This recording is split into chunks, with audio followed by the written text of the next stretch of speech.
How to fix Bluetooth audio delay issues on Android. So if you want to fix Bluetooth audio delay issues on your Android, then what you need to do is first open up your settings and go with search, which is on the upper right. Now under your search, you just need to simply search for Bluetooth audio. Once you search for Bluetooth audio, now here you will have the Bluetooth audio LHDC codec.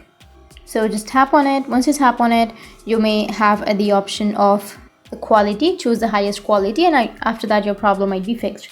But if that doesn't fix your problem, then you just need to simply go back and you need to simply search for reset.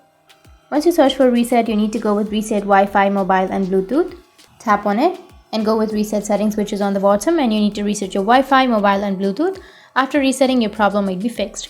But if that still doesn't, then you just need to simply go back and just go with apps and tap on see all apps.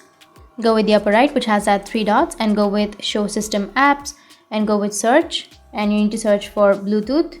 Tap on it and go with storage and cache. Go with clear cache and also clear storage, and after that your problem will be fixed. That's how you can fix your Bluetooth audio delay issues on your Android. And if you have any questions, feel free to comment below. Thanks for watching.